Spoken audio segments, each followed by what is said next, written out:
നിബിധങ്ങൾ പറഞ്ഞതൊക്കെ നടക്കുള്ളൂ ലോകത്ത്, അല്ലാത്തൊന്നും നടക്കൂല. ലാ തഖൂമുസ്സാഅ, ഖിയാമത്ത് നാളെ സംഭവിക്കുകയില്ല. ഹത്താ റകന ഉലമാഉകും ഇലാ ഉലാത്തികും, ഉലമാക്കൾ തന്റെ അധികാരികൾക്ക് പാദസേവ ചെയ്യുന്ന ഒരു കാലഘട്ടം വരാതെ. നബിയുന റസൂലുള്ളാഹി സ്വല്ലല്ലാഹു അലൈഹി വസല്ലം പറഞ്ഞ വാക്കാണ്. ഇദാ റകന ഉലമാഉകും ഇലാ ഉലാത്തികും,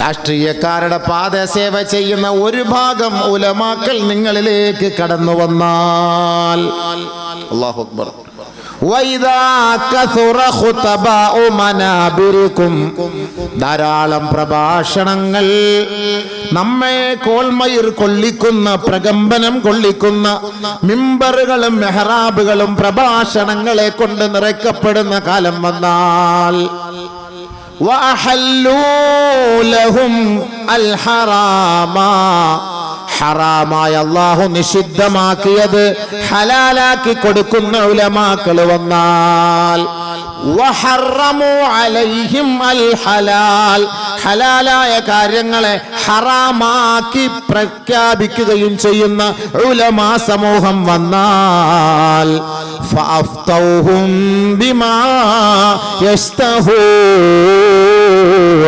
അധികാരികളും അഹങ്കാരികളും സമ്പന്നന്മാരും ആഗ്രഹിക്കുന്നത് പോലെ ഉലമാക്കൾ അവർക്ക് അനുകൂലമായി ഫത്വ പുറപ്പെടുവിക്കുന്ന ഒരു കാലം വന്നാൽ, ഇന്ന മിൻ ഇഖ്തിറാബിസ്സാ, അത് ഖിയാമത്തിന്റെ അടയാളമാണ് കേട്ടോ.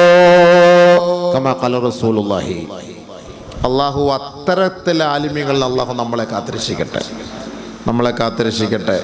പടച്ചവനെ നീ കാത്തിരക്ഷിക്കണേ പടച്ചവനെ, കാത്തിരക്ഷിക്കണേ പടച്ചവനെ, കാത്തിരക്ഷിക്കണേ പടച്ചവനെ. ഉലമായിട്ടൊന്നും കാര്യമില്ല. സമ്പന്നന്മാരുടെ മുന്നിൽ പോയി അടിയറവ് വെച്ചിട്ട് സമ്പന്നന്മാരെ വാതോരാതെ പുകഴ്ത്തി പുകഴ്ത്തി പുകഴ്ത്തി പൊക്കി ആകാശമുട്ടെ പുകഴ്ത്തി പൊക്കുന്ന ഒരു കൂട്ടം ഉലമാക്കൾ നിങ്ങളിലേക്ക് കടന്നു വരുമെന്ന് 1000 വർഷങ്ങൾക്ക് മുമ്പ് നബിയുനാ റസൂലുള്ളാഹി. അല്ലാഹു അക്ബർ. لا تقوم الساعة حتى تخرج علماءهم ويأكلون بألسنتهم أي يمدحون أنفسهم ويظهرون محبتهم حتى يتوصلوا إلى أخذ الأموال منهم. നാവ് കൊണ്ട് ഭക്ഷിക്കുന്ന ഒരു വിഭാഗം ഉലമാക്കൾ രംഗത്തേക്ക് വരുമത്രേ. അതെങ്ങനെയാണെന്ന് സഹാബത്ത് ചോദിച്ചപ്പോ സമ്പന്നന്മാരെ വാനോളം പുകഴ്ത്തി അവന്റെ പക്കലുള്ള പൈസ സ്വന്തം ജേബിലേക്ക് മാറ്റിമറിക്കാൻ വാക്ചാതുര്യതയുള്ള പണ്ഡിതന്മാർ ലോകത്ത് കടന്നു വരാതെ ഖിയാമത്ത് നാളെ സംഭവിക്കുകയില്ല. അല്ലാഹു അത്തരത്തിൽ നിന്ന് നമ്മളെ കാത്തിരക്ഷിക്കട്ടെ. അല്ലാഹു ആ പണ്ഡിതന്മാരിൽ നിന്ന് കാത്തിരക്ഷിക്കട്ടെ. ഹദീസ് നബി സല്ലല്ലാഹു അലൈഹി വസല്ലം തങ്ങളുടെ ഹദീസാണ്. അല്ലാഹു റസൂൽ ആരാണ് ഇതിൽ പെട്ടുപോയതൊന്നും നമുക്കറിയില്ല. ഞാനുണ്ടോന്ന് എനിക്കറിയില്ല. അല്ലാഹു അലം. പേടിയാണ്. നമ്മൾ പേടിക്കേണ്ടതുണ്ട്. നബി സല്ലല്ലാഹു അലൈഹി വസല്ലം പറഞ്ഞ വാക്കല്ലേ ഇതെല്ലാം. അപ്പൊ ഞാൻ പറഞ്ഞു വന്നത്, യഥാർത്ഥ ആലിമീങ്ങൾ, മഹാന്മാരായ മുറബ്ബിയായ പണ്ഡിതന്മാരൊക്കെ പോകുന്നു. അവരിൽ നിന്നൊന്നും ആഗ്രഹിച്ചവരൊന്നുമല്ല, ഭൗതികതയെ ഇഷ്ടപ്പെടുന്നവരുമല്ല, ഫോട്ടോയ്ക്ക് പോസ്റ്റ് ചെയ്തിട്ട് ഫ്രണ്ടിൽ വരണം, പേര് വരണമെന്ന് കൊതിക്കുന്നവരല്ല. സമ്പന്നന്മാരുടെ കൂട്ടത്തിൽ അവർ കടിയറവ് വെച്ചുകൊണ്ട് പാദസേവ ചെയ്യുന്നവരായിരുന്നില്ല. കോടിക്കണക്കിന് രൂപ മുന്നിൽ കൊണ്ടു കൊടുത്താലും അതെല്ലാം വലിച്ചെറിയുന്ന പരിശുദ്ധ മനസ്സിന്റെ ഉടമകളായിരുന്ന മഹാപണ്ഡിതന്മാർ. അവര് പറയുന്ന വാക്കുകൾക്കേ ലോകത്ത് വിലയുണ്ടാവുകയുള്ളൂ. അങ്ങനെയുള്ള മഹത് പണ്ഡിതങ്ങളെല്ലാം മരണപ്പെടുന്ന ഒരു കാലം വന്നാൽ എൻ്റെ ഉമ്മത്ത് ശരീഅത്തിൽ നിന്ന് തെറിച്ചു പോകും. അങ്ങനെയുള്ളവരൊക്കെ പോകുമ്പോൾ ഇപ്പം ഈ പണ്ഡിത വേഷം എന്നെ പോലെ കെട്ടിയത് കൊണ്ട് നിങ്ങൾ ഇയാൾ പണ്ഡിതനാണെന്ന് നിങ്ങൾ പറയണ്ട. ഒരിക്കലും അങ്ങനെ പറയേ വേണ്ട. മനുഷ്യന്മാരെ കളിപ്പിക്കാനും ഈ വേഷം ഉപയോഗിക്കാം, മനുഷ്യന്മാരെ പറ്റിക്കാനും ഈ വേഷം ഉപയോഗിക്കാം. ഇതെല്ലാം അറിയുന്നവൻ അല്ലാഹുവാണ്. അതുകൊണ്ട് 3 കാര്യം വെളിപ്പെടുന്നതിന് മുമ്പ് അല്ലാഹുവിനെ മുറുകെ പിടിച്ചോളി. അത് വെളിപ്പെട്ട് കഴിഞ്ഞാൽ നമ്മളെല്ലാം തകർന്നത് തന്നെ. ബഹുമാനപ്പെട്ട നബിയുന റസൂലുള്ളാഹി സ്വല്ലല്ലാഹു അലൈഹി വസല്ലമ തങ്ങൾ കഅബ് ഇബ്നു ഉജ്റ റളിയല്ലാഹു തആല അൻഹുവിനോട് പറഞ്ഞു, അഅദകല്ലാഹു മിൻ ഇമാറത്തി സുഫഹാ. കഅബ്, വിഡ്ഢികളായ ഭരണാധികാരികളിൽ നിന്ന് അല്ലാഹു നിന്നെ സംരക്ഷിക്കട്ടെ, അല്ലാഹു നിന്നെ സഹായിക്കട്ടെ. കഅബ് റളിയല്ലാഹു അൻഹുവിനോട് നബിയുനാ റസൂലുള്ളാഹി സ്വല്ലല്ലാഹു അലൈഹി വസല്ലമ തങ്ങളുടെ ഉപദേശമാണ്. കഅബ് ഇബ്നു ഉജ്റ റളിയല്ലാഹു അൻഹുവിനോട് അല്ലാഹുവിന്റെ റസൂൽ പറയുകയാ, വിഡ്ഢികളായ ഭരണാധികാരികളിൽ നിന്ന് അല്ലാഹു നിങ്ങളെ സഹായിക്കട്ടെ. ഖാലൂ യാ റസൂലല്ലാഹ്, അവർ ആരാണ് നബിയേ? ആരാണ് വിഡ്ഢികളായ ഭരണാധികാരികൾ? നബിയുനാ റസൂലുള്ളാഹി സ്വല്ലല്ലാഹു അലൈഹി വസല്ലമ തങ്ങൾ പറഞ്ഞു, ഉമറാഉൻ യകൂനൂന ബഅദി ലാ യഖ്തദൂന ബിഹദി വലാ യസ്തന്നൂന ബിസുന്നതി. അവർ ഒരു വിഭാഗം അമീറന്മാരാണ്, നേതാക്കന്മാരാണ്, അധികാരത്തിന്റെ ചെങ്കോല് പിടിക്കുന്നവരാണ്, അധികാരത്തിന്റെ കസേരയിൽ കഴിഞ്ഞുകൂടുന്നവരാണ്. ഇസ്ലാമിന്റെ വേഷം ഒരു പക്ഷേ അവരെ നോക്കിയാൽ നിനക്ക് കാണാം. ലാ യഖ്തദൂന ബിഹദി, ഹിദായത്തിന്റെ എന്റെ വഴികളെ അവർ ഒരിക്കലും പിൻപറ്റുകയില്ല. വലാ യസ്തന്നൂന ബിസുന്നതി, എന്റെ സുന്നത്തിനെ അവർ അംഗീകരിക്കുകയോ അനുധാവനം ചെയ്യുകയോ ഇല്ല. നബി സല്ലല്ലാഹു അലൈഹി വസല്ലം തങ്ങൾ പറഞ്ഞു, അങ്ങനത്തെ ഒരു വിഭാഗം ഭരണാധികാരികൾ വരുമെന്ന്. അത് പള്ളി കമ്മിറ്റിയിൽ വന്നാലും ശരി, മദ്രസ കമ്മിറ്റിയിൽ വന്നാലും ശരി, സംസ്ഥാനത്ത് വന്നാലും ശരി, ഇന്ത്യയിൽ വന്നാലും ശരി, ലോകത്തിന്റെ എവിടെ വന്നാലും ശരി, നബി സല്ലല്ലാഹു അലൈഹി വസല്ലം തങ്ങൾ പറഞ്ഞു, ഇമാറത്തു സുഫഹാ, വിവരമില്ലാത്ത പണ്ഡിതം, വിവരമില്ലാത്ത വിഡ്ഢികളായ ഭരണാധികാരികൾ അല്ലാഹുവിന്റെ റസൂലിന്റെ ഹിദായത്തിന്റെ വഴികളെ തടയും, സുന്നത്തിന് എതിര് പറയും, സുന്നത്തിന് എതിര് പറയും. എന്നിട്ട് ഇവരെ കുറിച്ച് എന്താ പറഞ്ഞത്? അപ്പൊ ഇവരെ പോയിട്ട് പൊക്കും ആലിമീങ്ങൾ. നമ്മുടെ ആൾക്കാരാണ്, മറ്റവരാണ്, ഇയാൾ നമ്മുടെ രാഷ്ട്രപിതാവാണ്, ചുമ്മാരിക്കണേ, അല്ലോ അവരൊക്കെയാണ്, അവരെ മുസാവത്താണ്, അവർ പറയുന്നതാണ് ശരി, ഇതൊക്കെ പൊക്കിയടിക്കും. നബിയുനാ റസൂലുള്ളാഹി തങ്ങൾ പറഞ്ഞു, ഫമൻ സദ്ദഖഹും ബികദ്ബിഹിം, ആ വിഡ്ഢികളായ ഭരണകൂടം നമ്മളോട് പറയുന്ന കള്ളത്തരങ്ങളുണ്ടല്ലോ, ആരെങ്കിലും അതിനെ ശരിവച്ചാൽ വആനഹും ബിളുൽമിഹിം, അവർ കാണിക്കുന്ന തെമ്മാടിത്തരങ്ങൾക്ക് നമ്മൾ സപ്പോർട്ട് ചെയ്ത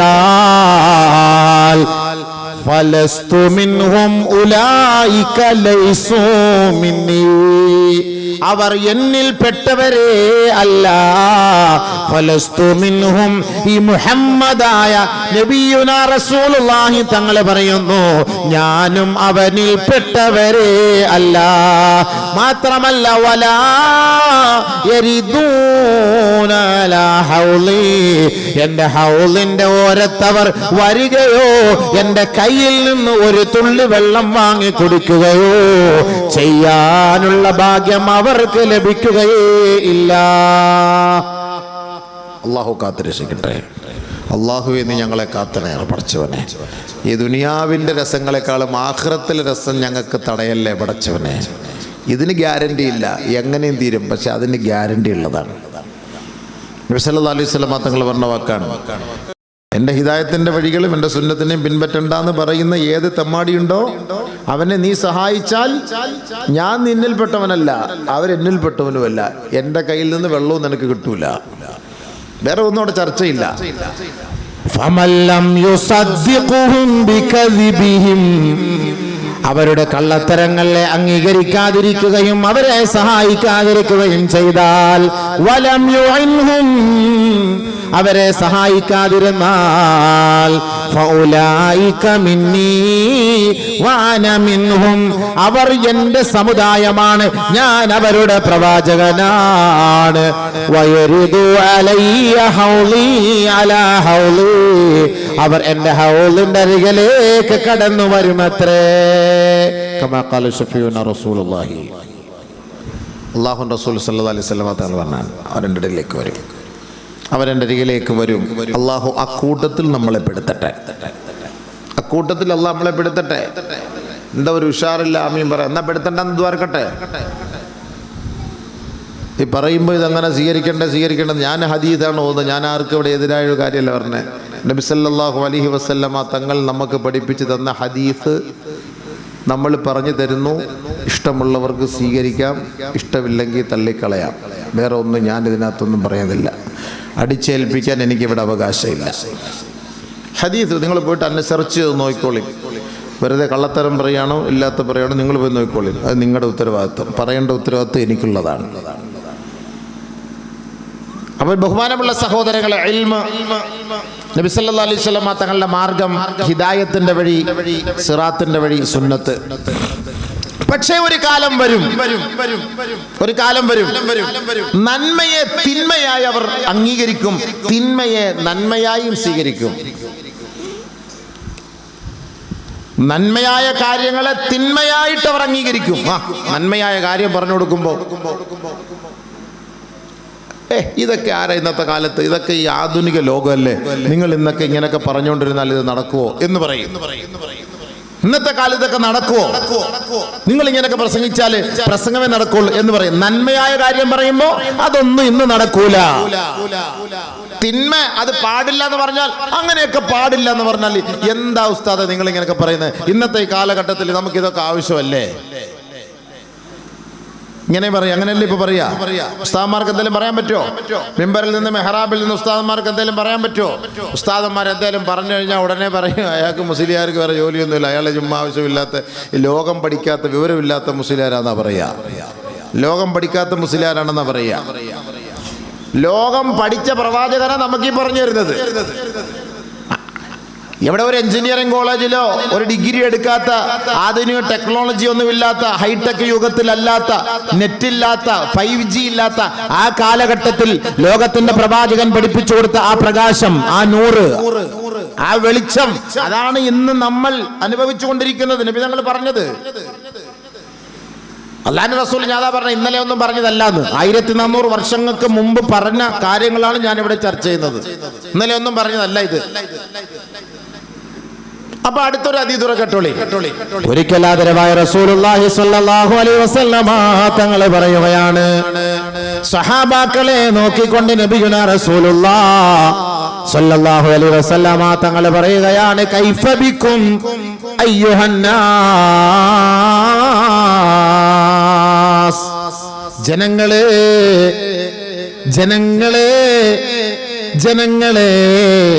നിങ്ങളുടെ അവസ്ഥ എന്തായിരിക്കും? അയ്യുഹന്നാസ് എന്ന് വിളിച്ചിട്ട് നബി തങ്ങൾ ചോദിക്കുകയാണ്, നിങ്ങളുടെ അവസ്ഥ എന്തായിരിക്കും? എപ്പോ ഇദാ തഗാനിസാഉകും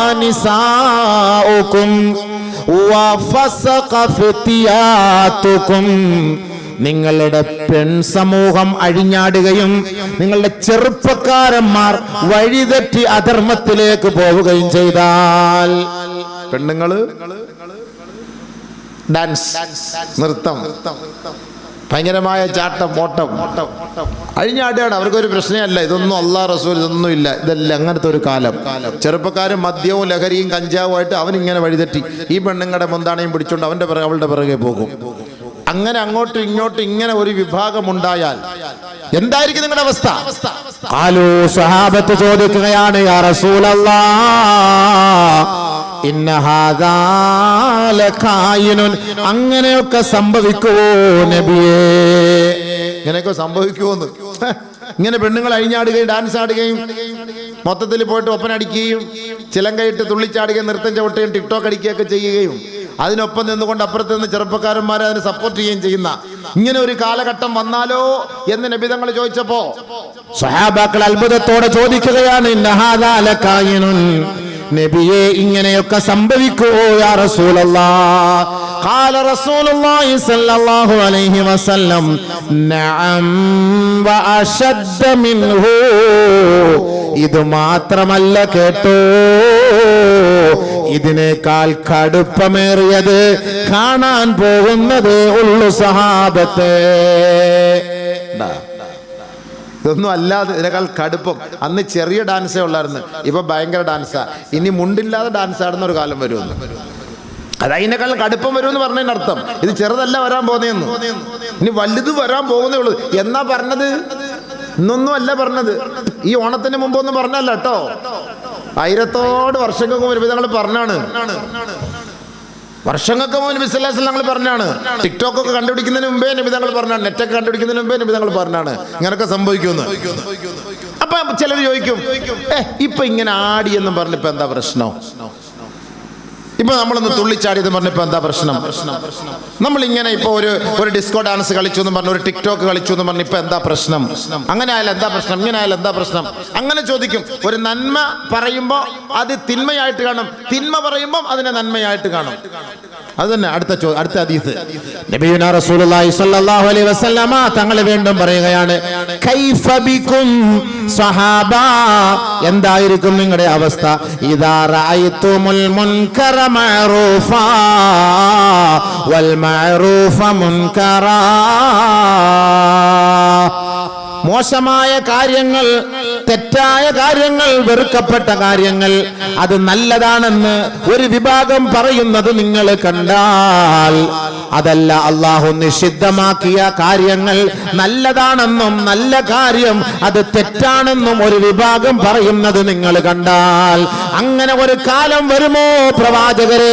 ഖാലൂ യാ റസൂലല്ലാഹ്, സഹാബത്ത് ചോദിക്കുകയാണ്, ഇന്ന ഹാദാ ലകായിനുൻ, അങ്ങനെയൊക്കെ സംഭവിക്കുമോ നബിയേ? ഹലാലിനെ ഹറാം എന്ന് വാദിക്കുന്നവർ വരുമോ നബിയേ? ഹറാമിനെ ഹലാൽ എന്ന് വാദിക്കുന്നവർ വരുമോ നബിയേ? ഖാല റസൂലുള്ളാഹി സ്വല്ലല്ലാഹു അലൈഹി വസല്ലം, നബിയുനാ റസൂലുള്ളാഹി തങ്ങൾ പറഞ്ഞു, നഅം വഅശദ്ദ മിൻഹു സഹാബാ, ഇത് മാത്രമല്ല ഇതിനേക്കാൾ ഗുരുതരമായ അപകടകരമായ പ്രശ്നങ്ങൾ വരാനിരിക്കുന്നതേ ഉള്ളൂ സഹാബാ. കമാ ഖാല റസൂലുള്ളാഹി. അപ്പൊ ഒരു പെണ്ണ് പാൻറ് ഇട്ടത് കൊണ്ട് എന്താ പ്രശ്നമെന്ന് ചോദിക്കുന്ന ഒരു കാലം വരും. വന്നില്ലേ? ഒരു ഡാൻസ് ആടി എന്ന് പറഞ്ഞ് എന്താ മുസ്ലിയാക്കന്മാർക്ക് എന്താ പ്രശ്നം എന്ന് ചോദിക്കുന്ന കാലം വരും. വന്നില്ലേ? വന്നില്ലേ? വന്നില്ലേ? മിണ്ടുന്നില്ല, ഇല്ലായിരിക്കും. എന്നാ പിന്നെ അങ്ങനെ പറ, വന്നു വന്നു വന്നില്ല, കണ്ടു കണ്ടു കണ്ടില്ല, കേട്ടു കേട്ടു കേട്ടില്ല, എന്തെങ്കിലും ഒന്ന് പറ. നിങ്ങൾ പിന്നെ മിണ്ട. ഞാൻ മയ്യത്തിനോട് പ്രസംഗിക്കുകയല്ല, ഞാൻ ഹയ്യിനോടാ പ്രസംഗിക്കുന്നത്. ലിതുന്ദിറ മൻ കാന ഹയ്യ, ലിതുന്ദിറ മൻ കാന ഹയ്യ. ജീവിച്ചിരിക്കുന്നവർക്കാണ് ഈ ഉപദേശം. മരിച്ചവൻ്റെ മയ്യത്തിനടുക്കെ പോയിട്ട് ഖുർആനിൽ പറഞ്ഞാലും കേട്ടല്ല, അതിനനുസരിച്ച് മര്യാദയ്ക്ക് കവറിനകത്ത് കിടന്നോണം. അവിടെ ഡാൻസ് ആടാനും ഒപ്പന പാടാനും ചാടാൻ പറിക്കാനൊക്കെ പോയണ്ടല്ലോ, കൂത്ത് കിട്ടുന്നല്ലേ. അയാളുടെ തൊട്ട് പറഞ്ഞിട്ട് കാര്യമുണ്ടോ? ലിതുന്ദിറ മൻ കാന ഹയ്യ. യാസീൻ ഓതുമ്പോൾ ശ്രദ്ധിക്കണം ഈ ആയത്ത്. ജീവിച്ചിരിക്കുന്നവരുടെ ഞാനീ പറയുന്നത്. ജീവിച്ചിരിക്കുന്ന നിങ്ങളോട്, എന്നോട് ഒരു വിരൽ നിങ്ങളോടും ബാക്കി 3 വിരൽ പ്രസംഗിക്കുന്ന ആളോടും. ഏറ്റവും കൂടുതൽ ഉത്തരവാദിത്വം നമ്മളാണ് വഹിക്കേണ്ടത്. അള്ളാഹുവിൻ്റെ തൗഫീഖ് തരട്ടെ, അള്ളാഹു അമൽ ചെയ്യാൻ തൗഫീഖ് തരട്ടെ, അള്ളാഹു അമൽ ചെയ്യാൻ തൗഫീഖ് തരട്ടെ. ബഹുമാനമുള്ള സഹോദരങ്ങളെ, ഗൗരവമായിട്ട് എടുക്കേണ്ട വിഷയങ്ങളാണ് കേട്ടോ. ഞാൻ ആരെയും കുറ്റം പറയല്ല, നമ്മളൊക്കെ മോശക്കാരാണ്, നമ്മളെല്ലാം തെറ്റുകാർ തന്നെയാണ്. പക്ഷെ നമുക്ക് സ്വർഗത്തിൽ പോകണ്ടേ? മരിക്കണ്ടേ? ഞാനതാ ചോദിക്കാം, നമുക്ക് മരിക്കണ്ടേ? മരിക്കാൻ ആഗ്രഹമില്ലാത്ത ഒരാൾ കൈപൊക്കെന്ന് പറഞ്ഞാൽ അല്ല, ആരെങ്കിലും പൊക്കുവോ? എനിക്ക് മരിക്കാൻ താല്പര്യമില്ല എന്ന് പറഞ്ഞാൽ നടക്കുന്ന എല്ലാ കാര്യങ്ങൾക്കും ഗ്യാരണ്ടി ഉണ്ട്. പക്ഷേ ഒരു മനുഷ്യൻ്റെ ആയുസ്സിന് ഗ്യാരണ്ടി ഇല്ല. ഉണ്ടോ? അത് അള്ളാഹ് കൊടുക്കാത്തതാണ്. നമ്മൾ 63-ാമത്തെ വയസ്സിലെ മരിക്കൂ എന്നൊരു തീരുമാനങ്ങൾ ഉണ്ടായിരുന്നെങ്കിൽ 60 വയസ്സ് മൂലം നമ്മൾക്ക് ഈ ഭാഗത്ത് തുടങ്ങും. ഒരു 3 വർഷം അള്ളാഹുവിന് വേണ്ടി ഈ ഭാഗത്ത് തുടങ്ങും. അതാണ് നമ്മുടെ തർത്തീബ്. അതുകൊണ്ടാണ് അള്ളാഹു തആല അത് അറിയിക്കാത്തത്.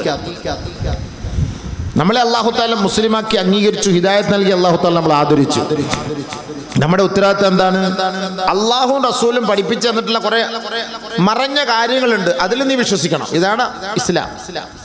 അലിഫ് ലാം മീം ദാലികൽ കിതാബ് ലാ റൈബ ഫീഹി ഹുദൽ ലിൽ മുത്തഖീൻ الذين يؤمنون بالغيب ويقيمون الصلاة ومما رزقناهم ينفقون. വളരെ പ്രധാനപ്പെട്ട 3 കാര്യങ്ങളാണ് അള്ളാഹുവിടെ പറഞ്ഞത്.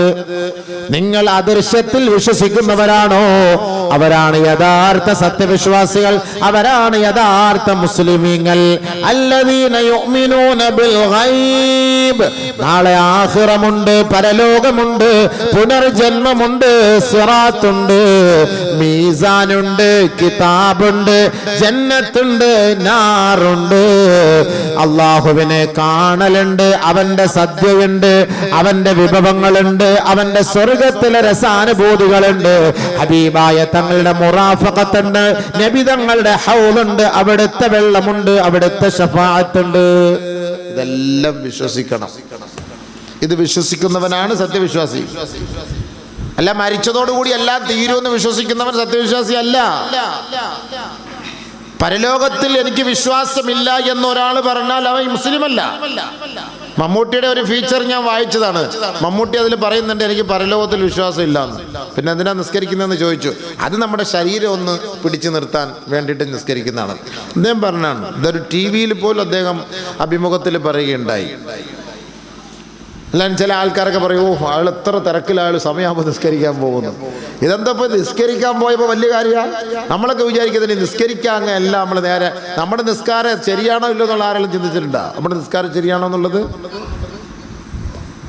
നമ്മൾ അല്ലാഹു അക്ബർ എന്ന് കൈകെട്ടുമ്പോഴല്ലേ ആർക്കൊക്കെ പൈസ കൊടുക്കാനുണ്ട്, കിട്ടാനുണ്ട്, അവൻ്റെ കടയിൽ നിന്ന് എടുത്തില്ലല്ലോ, അവൻ്റെ കടയിൽ സാധനം കൊടുത്തില്ലല്ലോ, ആ താക്കോൽ അവിടെ ഇരിക്കുകയാണല്ലോ. ഇതൊക്കെ നമ്മൾ ചർച്ച ചെയ്യുന്നതും ചിന്തിക്കുന്നതും ഓർക്കുന്നതും അല്ലാഹു അക്ബർ എന്ന് കൈകെട്ടുമ്പോഴാണ്. പിന്നെ നമ്മുടെ നിസ്കാരം എവിടെ ശരിയാകുന്നു? മഹാന്മാരായ പണ്ഡിതന്മാർ 1000-ഓളം നിയമങ്ങൾ, ഷർത്തുകൾ, നിബന്ധനകളാണ് നമ്മുടെ നമസ്കാരത്തിലുള്ളതെന്നാണ് പഠിപ്പിക്കുന്നത്. അതാരെങ്കിലും പാലിക്കുന്നുണ്ടോ? അതൊക്കെ പാലിച്ചിട്ടാണ് നമ്മൾ നമസ്കരിക്കുന്നത്. ഇതിന്റെ അവ്വൽ വഖത്തിലാണോ നമ്മൾ നിസ്കരിക്കുന്നത്? ജമാഅത്തായിട്ടാണോ നിസ്കരിക്കുന്നത്? നിസ്കാരം എന്ന് പറഞ്ഞിട്ട് കാര്യമില്ല. ഒരു വാഹനം സർവീസ് ചെയ്യാൻ 10,000 കിലോമീറ്റർ ആകുമ്പോൾ സർവീസ് ചെയ്യണമെങ്കിൽ 10,000 സർവീസ് ചെയ്യണം. 15,000 കൊണ്ടിട്ട് സർവീസ് ചെയ്തിട്ട് കാര്യമില്ല. ഓരോന്നിനും ഓരോന്നിൻ്റെ സമയമുണ്ട്. ലോഹർ നിസ്കരിക്കാൻ ലോഹറിന്റെ സമയമുണ്ട്. അത് അസറിനോട് ചേർത്ത് നിസ്കരിക്കലല്ല വേണ്ടത്. അപ്പൊ നമസ്കാരത്തിന്റെ കാര്യം നമ്മൾ എടുത്തു കഴിഞ്ഞാൽ അവിടെയൊക്കെ പ്രശ്നങ്ങൾ തന്നെയാണ്. എല്ലാം പ്രശ്നങ്ങൾ തന്നെയാണ്. നമസ്കാരം എല്ലാം ക്ലിയർ ആണ്, ഇടപാട് ശരിയല്ല. പോയി നീ എത്ര തഹജ്ജുദ് നിസ്കരിച്ചിട്ടും കാര്യമില്ല. നിന്റെ ഇടപാട് ക്ലിയർ അല്ലയോ, നീ എത്ര തൗബ ചെയ്തിട്ടും കാര്യമില്ല. ഇടപാട് ക്ലിയർ അല്ലയോ, എത്ര ഉംറ ചെയ്തിട്ടും കാര്യമില്ല. ഇടപാട് ക്ലിയർ അല്ലയോ, എത്ര ഹജ്ജ് ചെയ്തിട്ടും കാര്യമില്ല. ഇതൊക്കെ ഹദീസും ഖുർആനും കൊണ്ട് സ്ഥിരപ്പെടുത്തി തരാം. പക്ഷെ നമുക്ക് ഇതിലൊന്നും വലിയ കാര്യമൊന്നുമില്ല, വിശ്വാസമൊന്നുമില്ല. അതാ ഞാൻ പറഞ്ഞത്, ആദ്യം വിശ്വസിക്കുക, അല്ലാഹ് ഉണ്ടെന്നും ആഖിറത്തുണ്ടെന്നും വിശ്വസിക്കുക. അങ്ങനെ ഒരു വിശ്വാസം എന്നെ അപേക്ഷിച്ചിടത്തോളം നമ്മുടെ മുസ്ലിങ്ങൾക്കിടയിൽ ഇല്ല. ചുമ്മാ പേരിന് എൻ്റെ വാപ്പ ഒരു മുസ്ലിമായിരുന്നു, അതുകൊണ്ട് ഞാനും മുസ്ലിമായി. അവരൊക്കെ ജുമാ നിസ്കരിക്കാൻ പോകുന്നു, ഞാനും ജുമാ നിസ്കരിക്കുന്നു. റമദാനെ ഞങ്ങൾ നോമ്പ് പിടിക്കുന്നു, അതുകൊണ്ട് ഞാനും നോമ്പ് പിടിക്കുന്നു. ഇതാണെന്നാ എനിക്കിപ്പോൾ മനസ്സിലാക്കുന്നത്. ഇന്ന് ഏറ്റവും കൂടുതൽ അധപ്പതിച്ചുകൊണ്ടിരിക്കുന്ന നമ്മുടെ കൗമല്ലേ, ലഹരിയിൽ കൂടുതൽ നമ്മുടെ കൗമല്ലേ കുടുങ്ങിയിരിക്കുന്നത്. എന്താ ഇവനെ കുറിച്ച് പ്രചോദനം കൊടുക്കാത്തത് കൊണ്ട്? പരിശുദ്ധമായ ഖുർആൻ ഘട്ടം ഘട്ടമായിട്ടാണ് ഈ ലഹരി നിരോധിച്ചത്. ഒറ്റയടിക്കല്ല, സഡൻ ബ്രേക്ക് അടിക്കിടാൻ പാടില്ല. പതുക്കെ ഗിയർ ഡൗൺ ചെയ്ത് വേണം നമ്മൾ ബ്രേക്ക് പിടിക്കാൻ. എങ്കിൽ ബ്രേക്ക് പാഡ് തേയാതെ നിൽക്കും. അല്ലെങ്കിൽ ഒറ്റയടിക്ക് ചവിട്ടാൻ നിന്ന് കഴിഞ്ഞാൽ 10,000 കിലോമീറ്റർ ആകുമ്പോൾ ബ്രേക്ക് പാഡ് മാറ്റേണ്ടി വരും. പതുക്കെ ഗിയർ ഡൗൺ ചെയ്താൽ വളരെ ഉപകാരം. 50,000 വരെ കിലോമീറ്റർ കിട്ടും ബ്രേക്ക് പാഡ്. പരിശുദ്ധമായ ഇസ്ലാം ഘട്ടം ഘട്ടമായിട്ടാണ്, ആളുകളെ ബുദ്ധിമുട്ടിക്കാനല്ല, ഘട്ടം ഘട്ടമായിട്ടാണ് പരിശുദ്ധ ഇസ്ലാം മദ്യം നിരോധിച്ചത്. ഒറ്റയടിക്ക് നിരോധിച്ചിട്ടില്ല, 2-3 ഘട്ടങ്ങളായിട്ടാണ് നിരോധിച്ചത്. 2-3 ഘട്ടങ്ങളായിട്ടാണ് നിരോധിച്ചത്. ഇന്ന് നമ്മുടെ കൊച്ചു കുട്ടികൾ പോലും, പെൺകുട്ടികൾ പോലും ഇതിന് അടിമകളായി മാറിയില്ലേ? ഇതെന്താ ഇസ്ലാം പഠിപ്പിക്കാത്തത് കൊണ്ടാ ഇത് തെറ്റാണെന്ന്? ഇസ്ലാം അല്ല, ഇത് ആരാ പഠിപ്പിച്ചത് ലോകത്ത് തെറ്റാണെന്ന്? ഇത് ഏറ്റവും വലിയ മാരകമായ ഒരു ഇടങ്ങേറ് പിടിച്ച ഒരു ഭക്ഷണമാണ്, ഒരു രോഗമാണ്, ഒരു വിപത്താണ്, ഒരു നാശമാണ് എന്ന് ആദ്യമായി പഠിപ്പിച്ച ഇസ്ലാമാണ് ലോകത്ത്. ബാക്കി മതങ്ങളൊക്കെ പരിശോധിച്ചാൽ ഒരു പക്ഷേ അവരുടെ ആരാധനയുടെ ഭാഗമായിട്ടെങ്കിലും ഇതൊക്കെ വീഞ്ഞും മറ്റേതൊക്കെ കഴിക്കാന്ന് വരെ പറയുന്നുണ്ട്. പക്ഷേ ഇസ്ലാം ഒരു നിലയ്ക്കും ലഹരിയുമായി ബന്ധപ്പെട്ട ഒരു കാര്യം, ആ ഭക്ഷണങ്ങൾ പോലും കഴിക്കാൻ നമ്മൾ പാടില്ല. സൂക്ഷ്മതയുള്ളവർ പ്ലംസ് കേക്ക് അതിൽ വീഞ്ഞ് ഒഴിക്കുന്നുണ്ട്. വീഞ്ഞ് ഒഴിക്കുന്നത് കൊണ്ടാണ് അത് ദിവസങ്ങളോളം അങ്ങനെ ഇരിക്കുന്നത്. ഇല്ലെങ്കിൽ അങ്ങനെ ഇരിക്കൂല, പെട്ടെന്ന് കേടായി പോകും. തഖ്വയും ഈമാനും ഉള്ളവൻ അത് കഴിക്കാൻ പറ്റൂല. അത് കഴിക്കാൻ പറ്റും. എങ്ങനെ കഴിക്കും? ചില മഹാന്മാരായ പണ്ഡിതന്മാർ ഹോമിയോ മരുന്ന് കഴിക്കൂല. കാരണം 60% അതിനകത്ത് സ്പിരിറ്റ് ഉണ്ട്. ചില മഹാന്മാരായ പണ്ഡിതന്മാർ സാനിറ്റൈസർ ഉപയോഗിക്കൂല, അതിനകത്ത് സ്പിരിറ്റ് ഉണ്ട്. ചില മഹത്തുക്കൾ സ്പ്രേ അടിക്കൂല, അതിൽ സ്പിരിറ്റ് ഉണ്ട്, എഴുതിയിട്ടുണ്ട് അത് സ്പിരിറ്റ്. അത്രയ്ക്ക് സൂക്ഷ്മതയുള്ളവരാണ്. പക്ഷെ നമ്മളതൊക്കെ ഉപയോഗിക്കും. സൂക്ഷ്മതയുള്ളവർ ഉപയോഗിക്കുകയില്ല. കാരണം എന്താ? അതിനെ പേടിക്കുന്നു. ഇതുവരെ ലഹരിയാകുമോ? നീ ഹോമിയോ മരുന്ന് ഹറാമാണോ എന്ന് ഞാൻ 10 വർക്കമല്ല.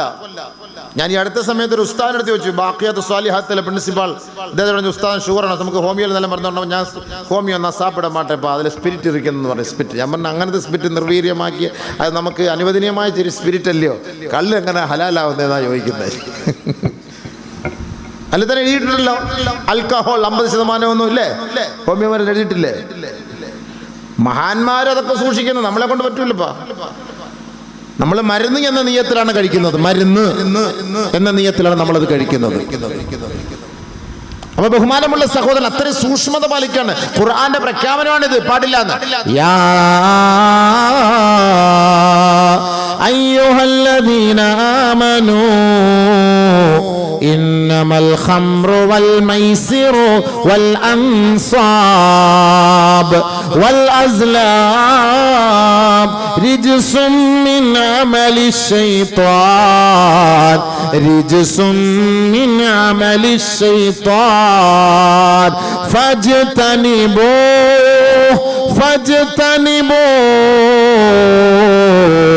ലഅല്ലകും തുഫ്ലിഹൂൻ.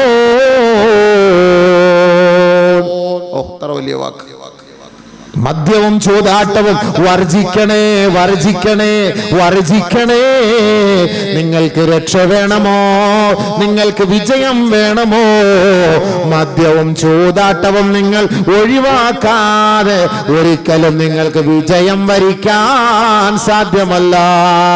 ഓണബമ്പർ 25 കോടി കിട്ടണേ എന്ന് കരുതിയിട്ട് 6.5 ലക്ഷത്തോളം ലോട്ടറി ടിക്കറ്റ് വിറ്റിട്ട് 333 കോടി രൂപ കരസ്ഥമാക്കിയെങ്കിൽ അതിൽ 25 കോടി രൂപ ഒരാൾക്ക് ബമ്പറടിച്ചു. പാവപ്പെട്ട ഒരു ഓട്ടോറിക്ഷ ഡ്രൈവറാണ്. പക്ഷെ അവന്റെ ഇന്നത്തെ വാക്കാണ്, എനിക്ക് കിടക്കപ്പൊറുതിയില്ല, എന്നെ രക്ഷപ്പെടുത്തണം, എനിക്ക് പേടിയാവുന്നു, ശത്രുക്കൾ അധികരിക്കുന്നു, എനിക്ക് സ്വസ്ഥമായി നടക്കാൻ കഴിയുന്നില്ല. 25 കോടിയിൽ 15 കോടിയേ കിട്ടിയുള്ളൂ. എനിക്ക് ഭയങ്കരമായ ശത്രുക്കൾ കൂടുന്നു, ഒരുപാട് പേര് സഹായം തേടി എൻ്റെ വീട്ടിലേക്ക് വരുന്നു, എനിക്ക് പല ഭീഷണികൾ വരുന്നു, തട്ടിക്കളയെന്ന് പറയുന്നു, കൊന്നുകളയെന്ന് പറയുന്നു. ചിരിച്ചുകൊണ്ടിരുന്ന മുഖം ഇപ്പം ഗൗരവത്തോടെയാണ് എൻ്റെ ഇപ്പോഴത്തെ മുഖം കാണുന്നത്. ചിരിച്ചു ഇങ്ങനെ പൊക്കി പിടിച്ചോണ്ട് ചിരി. 25 കോടി അവ എന്തൊക്കെയോ കണ്ടു. ഇപ്പം പുലിയെ കണ്ടതുപോലെ എൻ്റെ മുഖം എല്ലാം കൂടെ. പണം കൊണ്ട് എങ്ങനെയുണ്ട്? സമാധാനം ഉണ്ടോ? കഴിഞ്ഞ വർഷം ബമ്പർ അടിച്ചപ്പോൾ ഇപ്പോഴും പറയാ, ഞാൻ 3 പ്രാവശ്യം ടാക്സ് അടച്ച് എൻ്റെ കുടുംബം വിൽക്കേണ്ടി വന്നു. കഴിഞ്ഞ വർഷം ബമ്പർ അടിച്ചത്. ഇതെല്ലാം ന്യൂസ് എടുത്ത് വായിച്ചില്ലേ? ഇതൊക്കെ വായിക്കുന്നതല്ലാണ്. നമ്മൾ വിചാരിക്കും പൈസ കിട്ടുമ്പോൾ എല്ലാം അടിപൊളിയായ അളിയാ, രക്ഷപ്പെട്ടളിയാന്ന്. ബഹുമാനമുള്ള സഹോദര, സമ്പന്നന്മാർ സ്വസ്ഥമായിട്ട് 1 മിനിറ്റ് ഇരുന്ന് നമ്മളോടൊപ്പം സംസാരിക്കാൻ, സംവദിക്കാൻ അവർക്ക് സമയമുണ്ടോ? അവരല്ല നിയന്ത്രിക്കുന്നത്. ഫോൺ മറ്റൊരാളുടെ കയ്യിലാണ്. അടുത്തുള്ള പാറാവുകാരൻ തീരുമാനിക്കണം, സാർ ഇന്ന വെള്ളം കുടി, സാർ ഇയാൾ കൊടുക്കണം വെള്ളം, സാർ ഇന്ന് നമുക്കവിടെ വിശ്രമിക്കാം, സാർ ആ ശരി ഇവിടെ വിശ്രമിക്കാം, സാർ ഇന്ന് ഭാര്യ അടുത്ത് പോകണ്ട, സാർ ശരി ഇന്ന് പോകുന്നില്ല, സാർ. അവൻ തീരുമാനിക്കണം, അവന്റെ ഭാര്യ അടുത്ത് പോകണം, അവനല്ല തീരുമാനം, കൂടെയുള്ളവർ. കാരണം പണം ഇവന്റെ സംരക്ഷകരാണ് ഇവരെല്ലാവരും. ഇവർ പറയുന്നത് പോലെ സഞ്ചരിച്ചെങ്കിൽ ഇവന് പോകേണ്ട സ്ഥലത്ത് എത്തേണ്ട സ്ഥലത്ത് എത്താൻ പറ്റുള്ളൂ. ഇങ്ങനെ കുറെ പണം ഉണ്ടിട്ട് വല്ല വായതയുണ്ട്? ഒരു വാത് കേൾക്കാൻ പറയാൻ പറ്റുമോ? ഒരു തൈക്കാവി ഒന്ന് നിസ്കരിക്കാൻ പറ്റുമോ? 2 കപ്പയും മത്തിക്കറിയും കഴിക്കാൻ പറ്റുമോ? സ്വസ്ഥമായിട്ടിരുന്നിട്ട് നമ്മളൊക്കെ ആ ചമ്മന്തി ഉടച്ചിട്ട് ആ മത്തിക്കറി ഉണക്കമീനൊക്കെ തിന്നാ, മാഷാ അല്ലാ, അതിൻ്റെ ഒരു ടേസ്റ്റ് ആർക്കെങ്കിലും തിന്നാൻ പറ്റുമോ? കരുനാപ്പള്ളി കൂടെ പോകുമ്പോൾ ഏതെങ്കിലും ഒരു കടയിൽ കയറി ഒരു അൽഫാം അടിക്കാൻ പറ്റുമോ? സ്വസ്ഥമായിട്ട് ഒരു കോഴിക്കാൽ തിന്നാൻ പറ്റുമോ? തിന്നുന്നതിന് മുമ്പ് എല്ലാവരും കയറി വരൂല്ലേ? ഉള്ളതും മരിച്ചിടാൻ പോവില്ലേ? ഹബീബെ, സ്വസ്ഥതയുണ്ടോ ഈ പണത്തിന്റെ പേരിൽ? സ്വസ്ഥതയുണ്ടോ? ചിന്തിച്ചു നോക്കൂ. അപ്പൊ നമ്മൾ ഈ മദ്യം കടിച്ചാലും ഇതൊക്കെ അല്ലാഹു തആല എന്തിനാ പറഞ്ഞ? ലോട്ടറി ഇത് നിഷിദ്ധമാണെന്ന് എന്തിനാ പറഞ്ഞത്? ഇന്നമാ യുരീദു ശൈത്വാനു അയ്യൂഖിയ ബൈനകുമൽ അദാവതു വൽ ബഗ്ളാ. പിശാചിന്റെ പണിയാണിത് കേട്ടോ, പിശാചിന്റെ പണിയാണിത്. ആ പിശാചിന്റെ ജോലി നിങ്ങൾക്കിടയിൽ സത്യവും സാഹോദര്യവും സമത്വവും ഒക്കെ ഉണ്ടായ നിങ്ങൾക്കിടയിൽ ഇതങ്ങോട്ട് ഇറക്കി വിട്ടിട്ട് നിങ്ങളെ ഛിന്ന ഭിന്നമാക്കലാണ്, നിങ്ങളെ തമ്മിലടിപ്പിക്കലാണ്, നിങ്ങളെ ശത്രുക്കളാക്കലാണ്, ബദ്ധവൈരികളാക്കലാണ് പിശാചിന്റെ പണി. അതുകൊണ്ട് അല്ലാഹു പറയുന്നു ഫജ്തനിബൂ, ഇത് നിങ്ങൾ വർജിക്കണേ, വർജിക്കണേ എങ്കിൽ ലഅല്ലകും തുഫ്ലിഹൂൻ, നിങ്ങൾക്ക് രക്ഷപ്പെടാൻ കേട്ടോ, നിങ്ങൾക്ക് സമാധാനത്തോടെ ജീവിക്കാം കേട്ടോ. ഖുർആൻ ഇതൊക്കെ നേരത്തെ പറഞ്ഞാണ്. മദ്യം കഴിച്ചവന്റെ ലഹരി അടിച്ചവന്റെ വീട്ടിൽ സമാധാനം ഉണ്ടോ? സ്വസ്ഥതയുണ്ടോ? സമാധാനവും സ്വസ്ഥതയുണ്ടോ? മക്കൾക്ക് സ്വസ്ഥതയുണ്ടോ? വാപ്പാക്ക് സ്വസ്ഥതയുണ്ടോ? ഉമ്മാക്ക് സ്വസ്ഥതയുണ്ടോ? ആലോചിച്ച് നോക്ക്. പണ്ടൊക്കെ നമ്മുടെ വാപ്പ നമ്മുടെ വീട്ടിലുണ്ടെങ്കിൽ നമ്മൾ പതുക്കെ താമസിച്ചു പോയാൽ പേടിയാ, വിറച്ചു വരും. വാപ്പ ഇശ നിസ്കരിച്ചു കഴിഞ്ഞ് പെട്ടെന്ന് വീട്ടിൽ വന്ന് സിറ്റ് ഔട്ടിന്റെ വാതിൽ ഇങ്ങനെ ഇരിക്കും. പണ്ടത്തെ കാരണവർമാർ മുറുക്കാനൊക്കെ മുറുക്കി വലിയൊരു തസ്ബീഹൊക്കെ എടുത്ത് പിടിച്ച് അലത്തീഫി അലത്തീഫൊക്കെ പറഞ്ഞിരിക്കുമ്പോൾ ഇവ ഇച്ചിരി എങ്ങാനും താമസിച്ചു പോയാൽ ഉമ്മായി വിളിക്കും, ഉമ്മ വാപ്പ ഉണ്ടോ? ഉമ്മ വാപ്പ ഉണ്ടോ? വാപ്പ അവിടെ ഫ്രണ്ട് ഇരിപ്പുണ്ട്, നീ എവിടെ പോയിരുന്നു ഇത്ര നേരം? നീ ഒരു കാര്യം ചെയ്യും, നീ അപ്പുറത്ത് അവൻ്റെ അയ്യത്തൂടെ പുരടത്ത് കൂടെ കയറി ഇപ്പുറത്ത് വന്ന് എൻ്റെ അടുക്കളയുടെ വാതിൽ തുറന്ന് അതിൽ കൂടെ കയറി മിണ്ടാതെ കയറി വാ. കുറേ നേരം കഴിയുമ്പോൾ മൂപ്പര ചോദിക്കും, ഷബീർ വന്നില്ലേ? ആ വിളി കേൾക്കുമ്പോൾ തന്നെ അല്ലാ പടച്ചവൻ, എന്താ ആ ഷബീർ വന്നില്ലേ? അവൻ എപ്പോഴും വന്ന് കിടപ്പുണ്ടല്ലോ. ഉമ്മ സപ്പോർട്ട്. ഈ മക്കളെ മൊത്തം പഴപ്പിക്കുന്ന ഉമ്മായ. വന്നിട്ടില്ല, ഒരു പുതപ്പെടുത്തവൻ കിടക്കുന്ന പോലെ അവിടെ കിടക്കുന്നു. ഇനി കിളവനെങ്ങാണ് അവിടത്തോട്ട് കയറാൻ പോയാ അവിടെ വെള്ളം കിടക്കുന്നു, നിങ്ങൾ അവിടെ അങ്ങ് തെന്നി വീഴാതെ മനുഷ്യ അവിടെ ഇരി. അവിടെ നേരത്തെ ഞാൻ കഞ്ഞിവെള്ളം കൊണ്ടുവന്നപ്പോൾ താഴെ വീണ്, നിങ്ങളെങ്ങനെ ഇനി ഞാൻ അങ്ങോട്ട്, അതെന്തിനാ നീ കഞ്ഞിവെള്ളം കൊണ്ടു തൊണ്ടിട്ടെ? അത് തടയാണ്, അങ്ങോട്ട് പോകണ്ടെന്ന്. ചെറുക്കം വന്നിട്ടില്ല, രണ്ടപ്പുറത്ത് കയ്യാൽ കയറിയാൽ വരാൻ പറ്റുള്ളതില്ലേ കൂടെ. എന്റെ വഴി തുറന്നു കൊടുക്കുന്ന ആരാ? പണ്ട് കാരണവരന്മാരുണ്ടപ്പം മക്കള് പേടിച്ചു, വാപ്പ ഉണ്ട്, അല്ലാ പേടിയാണ്. ഇന്ന് വാപ്പ ഇശാ നിസ്കരിച്ചിട്ട് കദിയ വിളിക്കും, കദിയാ അവൻ വന്നോ? അവൻ ഉണ്ടോ? എന്തെന്നറിയോ? വാപ്പയ്ക്ക് നേരത്തെ കയറാൻ, വരുന്നതിന് മുമ്പ് വീട്ടിൽ കയറാൻ. ഇവൻ വരുന്നതിന് മുമ്പ് വീട്ടിൽ കയറണം, ഇല്ലെങ്കിൽ അവൻ മറ്റേ ഐറ്റം അടിച്ചോണ്ടാ വരുന്നത്. വാപ്പ ദിക്കറും ദുആ എല്ലാം കഴിഞ്ഞ് താമസിച്ച് വരുമ്പം ഇത്ര നേരം നിസ്കരിച്ച് പള്ളിയെല്ലാം പൂട്ടിക്കൊണ്ട് വിട്ട് നാളെ മുതൽ കൃത്യസമയത്ത് കയറിയില്ലെങ്കിൽ റോഡിൽ കിടന്നോണം, അല്ലെ പള്ളി പോയി കിടന്നോണം. ഇന്നത്തെ കാലം അങ്ങനല്ലേ? പണ്ട് പിതാക്കന്മാരെ പേടിച്ചിരുന്നു, ഇന്ന് നമ്മൾ മക്കളെ പേടിക്കണം. ഇന്ന് മക്കളെ പേടിക്കണം. നമ്മൾ സ്വസ്ഥായിട്ട് വീട്ടിൽ ഉറങ്ങാൻ പറ്റൂല. ഞാൻ വാത് പറഞ്ഞ പല സ്ഥലത്ത് കരഞ്ഞോണ്ട് എൻ്റെ മുന്നിൽ വന്നിട്ട് വാപ്പമാര് പറഞ്ഞു, ഉസ്താദേ എൻ്റെ മകൻ വല്ലാത്ത കഷ്ടത്തില്ല, ലഹരിയിലാണ്, എന്നെ കൊല്ലുമെന്ന് ഭീഷണിപ്പെടുത്തുന്നു, ഒന്ന് ദുആ ചെയ്യണം ഉസ്താദേ എന്ന്. എൻ്റെ പൊന്നു വാപ്പ, ദുആ ചെയ്തിട്ട് കാര്യമില്ല. ഉത്തരവാദിത്വം നിങ്ങളാണ്. എൻ്റെ പിഴപ്പിക്കൻ്റെ മെയിൻ നമ്പർ 1 ഉസ്താദ് നിങ്ങളാണ്. മക്കളെ വളർത്തേണ്ട രീതി തുടക്കം മുതലേ വളർത്തിയെടുത്തിരുന്നെങ്കിലുണ്ടല്ലോ, വാപ്പായെ കണ്ടാലേ അവൻ പേടിക്കും. അവിടെ അവൻ മൂത്രം ഒഴിക്കും. അവിടെ വാപ്പായെ കണ്ടാൽ മതി. നമ്മൾ മാതാപിതാക്കൾ വപ്പം മക്കള് മക്കള് മക്കള് മക്കള് പൊന്ന് പൊന്ന് പൂക്കള് എൻ്റെ ചക്കര തങ്കക്കുടം എന്ന് പറഞ്ഞിട്ട് ഇല്ലാത്ത മുസീബത്ത് മൊത്തം വാങ്ങിക്കൊടുത്ത് അവനെ അങ്ങോട്ട് പൊക്കിയ കൈവെള്ളയിൽ വെച്ച് എന്ത് തോന്നിയാസം ചെയ്താലും മിണ്ടയില്ല. ഇത്രയും സ്വാതന്ത്ര്യം വെച്ച് കൊടുത്തില്ലേ വാപ്പ ഉമ്മ? ഇപ്പൊ അനുഭവിക്കുന്നത് ആര്? എന്നിട്ട് ഇപ്പോൾ ഉസ്താദന്മാർ നമുക്കിവിടെ ചുമ്മാ ഇരിക്കാൻ വയ്യ. നമ്മൾ കാണാൻ ദുആ ചെയ്താൽ ഇവനെങ്ങാണ് നന്നാവോ? ഇന്നത്തെ ആധുനിക കമ്പ്യൂട്ടറിൻ്റെ മോനാ ഇവനെങ്ങനെ നമ്മൾ ദ്വാരം നന്നാവാ? നമ്മൾ ദ്വാരത്തിന് നമ്മളെ നന്നാവാൻ കഴിയത്തില്ല, പിന്നെ ഇവനെങ്ങനെ നന്നാവാൻ പോവാ? എങ്ങനെ നന്നാവെന്ന് പറ, എന്ത് ചെയ്യാനാ? അതുകൊണ്ടാണ് പരിശുദ്ധമായ ഖുർആൻ ഉമ്മയോടും ഉപ്പയോടും ഒരു ഉപദേശം നൽകുന്നു. യാ അയ്യുഹല്ലദീന ആമനൂ ഖൂ അൻഫുസകും വഅഹ്ലീകും നാറാ. ഉമ്മമാരെ ഉപ്പമാരെ, നിങ്ങൾ നിങ്ങളുടെ മക്കളെയും നിങ്ങളെയും സൂക്ഷിക്കണേ, സൂക്ഷിക്കണേ, നരകത്തിൽ നിന്ന് സൂക്ഷിക്കണം കേട്ടോ. അയൽവക്കക്കാരന്റെ മക്കളെ സൂക്ഷിക്കണമെന്നല്ല അള്ളാന്റെ പ്രഖ്യാപനം. നാട്ടുകാരുടെ മക്കളെ സൂക്ഷിക്കണമെന്നല്ല അള്ളാന്റെ പ്രഖ്യാപനം. നമ്മുടെ ബീജത്തിൽ പിറന്ന നമ്മുടെ സന്തതി ഉണ്ടല്ലോ, അവരെ നിങ്ങൾ സൂക്ഷിക്കണേ. നരകത്തിൽ പോകാതെ നിങ്ങൾ സൂക്ഷിക്കണേ ഉപ്പമാരെ, ഉമ്മമാരെ. അതുകൊണ്ട് ചെറുപ്പം മുതൽ തർബിയത്ത് കൊടുത്ത് വളർത്തേണ്ട ബാധ്യത ഉമ്മാടെ ഉപ്പാടെയും കൈകളിലാണ്. അവരുടെ കൈകളിൽ നിന്ന് മക്കൾ കുതറിപ്പോയാൽ പിന്നെ ഖേദിച്ചിട്ട് കാര്യമില്ല മക്കള്, പിന്നെ ഖേദിച്ചിട്ട് യാതൊരു പുണ്യവുമില്ല. അതുകൊണ്ട് തുടക്കത്തില് മക്കളെ എങ്ങനെ വളർത്തണമെന്ന് പരിശുദ്ധ പ്രവാചകൻ നമുക്ക് പഠിപ്പിച്ചു തന്നിട്ടുണ്ട്. പ്രവാചകന്റെ പ്രകീർത്തനങ്ങളെല്ലാം തള്ളിക്കളഞ്ഞിട്ടാണ് ആധുനിക സംവിധാനത്തെ അതിന് അടിമപ്പെട്ടിട്ടാണ് ഇന്ന് നമ്മുടെ മക്കളെ വളർത്തിയെടുക്കുന്നത്. അതിന്റെ പേരിൽ നമ്മുടെ മക്കൾ നമ്മളെ അനുസരിക്കാത്ത അഹങ്കാരികളായ മക്കളായി പോയി. ഇന്നത്തെ സാഹചര്യം അങ്ങനെയാണ്. അള്ളാഹു നമ്മുടെ മക്കളെ കാത്തുരക്ഷിക്കട്ടെ. നമ്മുടെ മക്കൾക്ക് വേണ്ടി എല്ലാ ദിവസവും ദുആ ചെയ്യാൻ നബി തങ്ങൾ പഠിപ്പിച്ചു. എത്ര വാപ്പായും ഉമ്മയും ദുആ ചെയ്യുന്നുണ്ട്? ജസ്റ്റ് ഒന്ന് ചോദിക്കാം. നമ്മുടെ ഇന്ന് ഹക്കായിട്ട് നിങ്ങൾ കൈപൊക്കണം. ഞാൻ പറയുമ്പോൾ തൻ്റെ മക്കൾക്ക് വേണ്ടി ദുആ ചെയ്തവർ കൈപൊക്കും, ഇല്ലാത്തൊരു പൊക്കരുത്. ഇത്രയും പേരിൽ കുറച്ച് പേര് പൊക്കി. അള്ളാഹു എല്ലാവരുടെ മക്കളെ നന്നാക്കട്ടെ, എല്ലാവരുടെയും മക്കളെ നന്നാക്കട്ടെ. കാരണം എന്നറിയോ, നമുക്ക് ആ ശ്രദ്ധയില്ല. അതാണ് എൻ്റെ അർത്ഥം, ശ്രദ്ധയില്ല. ഒരിക്കലും അല്ലാഹു തട്ടിക്കളയുകയില്ല. അതിലൊന്ന് ദഅവത്തുൽ വാലിദി വലദിഹി, തന്റെ വാപ്പായും ഉമ്മായും മക്കൾക്ക് വേണ്ടി ചെയ്യുന്ന ദുആ അല്ലാഹു തട്ടിക്കളയുകയില്ല. നബിയുനാ റസൂലുള്ളാഹി വാപ്പായും ഉമ്മായും മക്കൾക്ക് വേണ്ടി ദുആ ചെയ്യണം. കുറച്ചെന്നെ പിഴപ്പിക്കല്ലേ അല്ലാ, എന്റെ കുഞ്ഞിനെ പിഴപ്പിക്കല്ലേ അല്ലാ. ഉമ്മ കരയണം, വാപ്പ കരയണം. കഞ്ചാവടിച്ച് റോഡിൽ കിടന്നിട്ട് പോലീസുകാരൻ സ്റ്റേഷനിൽ കൊണ്ടുപോയിട്ട് വാപ്പയും ഉമ്മയും വിളിപ്പിച്ച് സ്റ്റേഷനിൽ വരുത്തുമ്പോ അന്നേരം കണ്ടിട്ടല്ല ഖേദിക്കേണ്ടത്. അവിടെ വീഴാൻ പോകുന്നതിന് മുമ്പേ വാപ്പയും ഉമ്മയും ഖേദിക്കണം, പറയണം, ദുആ ചെയ്യണം. എന്റെ മോനെ പിഴപ്പിക്കല്ലേ വിടച്ചവനെ, എന്റെ മക്കളെ പിഴപ്പിക്കല്ലേ വിടച്ചവനെ.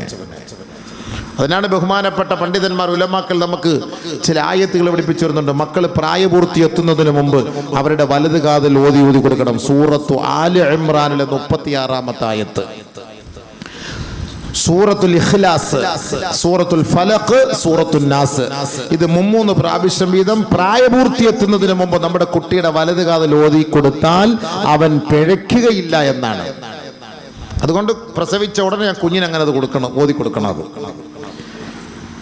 إني أعيذها بك وذريتها من الشيطان الرجيم فتقبلها ربها بقبول حسن وأنبتها نباتا حسنا وكفلها زكريا كلما دخل عليها زكريا المحراب وجد عندها رزقا قال يا مريم أنى لك هذا قالت هو من عند الله إن الله يرزق من يشاء بغير حساب. കുഞ്ഞുങ്ങളുടെ കാതിൽ ഓതി ഊതി കൊടുക്കണം, അവൻ വ്യഭിചരിക്കൂല എന്നാണ്. ഇതൊക്കെ നമ്മൾ ചെയ്യണം. നമ്മൾ ചെയ്യേണ്ടത് ചെയ്യാത്തിന് എന്ത് ചെയ്യണം? എന്നിട്ട് എല്ലാ ദിവസവും വാപ്പ ഉമ്മ ദുആ ചെയ്യണം മക്കൾക്ക് വേണ്ടി. എല്ലാ ദിവസവും ദുആ ചെയ്യണം. റബ്ബനാ ഹബ് ലനാ മിൻ അസ്വാജിനാ വദുർരിയാതിനാ ഖുർറത അയുൻ. കൺകുളിർമയുള്ള മക്കളാക്കണേ അല്ലാ, ഞങ്ങളുടെ മക്കളെ കൺകുളിർമയുള്ള മക്കളാക്കണേ അല്ലാ. വജഅൽനാ ലിൽമുത്തഖീന ഇമാമാ, എൻ്റെ മക്കളെ കണ്ട് നാട്ടുകാര് പഠിക്കണേ അല്ലാ, നല്ല മക്കളെന്ന് നാട്ടുകാര് പറയണേ അല്ലാ. എൻ്റെ മക്കള് നല്ലവർക്ക് നേതൃത്വം കൊടുക്കുന്ന മകനാക്കി നീ മാറ്റണേ അല്ലാ. ഖുർആനിൽ വരെ ദുആ പഠിപ്പിച്ചു തന്നിട്ടുണ്ട്. ആര് ചെയ്യുന്നുണ്ട് ഇത്? ഏതുമ്മ ചെയ്യുന്നു? മോൻ പിഴച്ചു, അവൻ ലഹരി, ഇവ ലഹരിയിൽ പോകാതിരിക്കാൻ ആര് ദുആ ചെയ്യുന്നു? ഉമ്മ കരയണം, പൊട്ടിക്കരയണം. കുഴിയിൽ വീണിട്ട് ഖേദിച്ചിട്ട് കാര്യമില്ല, അതിൽ വീഴുന്നതിന് മുമ്പ് നമ്മൾ ഖേദിക്കണം, അതിന് മുമ്പേ ദുആ ചെയ്യണം. ഇതിനാണ് ഭാര്യ ഭർത്തൃ ബന്ധം തുടങ്ങുമ്പോൾ തന്നെ ഈ പിശാചിൽ നിന്ന് എൻ്റെ കുഞ്ഞിനെ നീ സഹായിക്കണേ അല്ലാ എന്ന് ദുആ നബി സല്ലല്ലാഹു അലൈഹി വസല്ലം തങ്ങൾ പഠിപ്പിച്ചത്. ഇതൊക്കെ നമ്മൾ ചെയ്യാതെ കുട്ടികളെ പഴിച്ചിട്ട് കാര്യമില്ല.